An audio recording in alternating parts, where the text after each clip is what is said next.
O, pakinggan nyo to, DDS. Sasabihin nyo na naman, pinagtatanggol ko si BBM. Pero ito sino ba makakalaban ni Sara Duterte sa 2028? Si BBM ba? Hindi naman tatakbo ulit na presidente yan si BBM eh. Di ba? Hindi naman pwede eh, di ba? So, irrelevant itong survey na to. Plus, duda pa nga kami dito sa survey na to eh. Kasi, malapit-lapit na ang impeachment ni Sara, no? Parang mind conditioning lang, no? Baka isipin pa ng mga tao na ginagalang si Sara, pero hindi, no?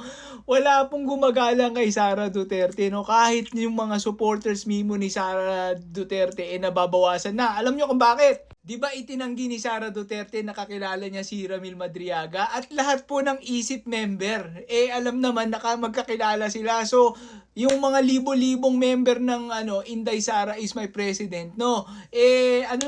Alam na sinungaling si Sara Duterte, no? At nabawasan na po ng libo-libo ang mga sumusuporta kay Sara Duterte. At syempre, mabilis kumalat ang salita, no? Yung mga kakilala ko pong membro ng ISIP po, Inday Sara is my president, sinasabi nila na nakikinabang na lang sila kay Sara Duterte pero alam nila may sayad, may saltiktong si Sara Duterte, no? Para ikaila niya na may nakakilala niya si Ramil Madriaga.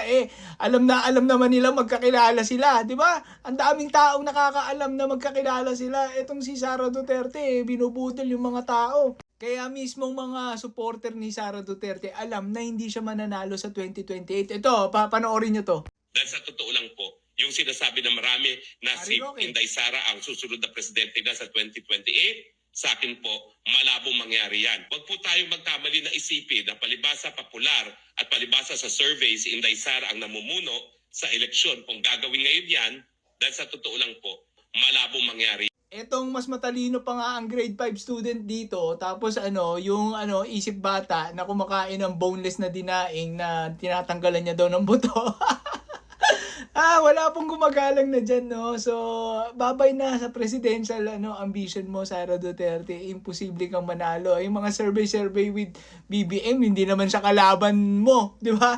Pinag-aaksayan nyo pa ng panahon yan, pinaggagastusan nyo pa yan, no? Malamang, kailangan din yan kumita di ba?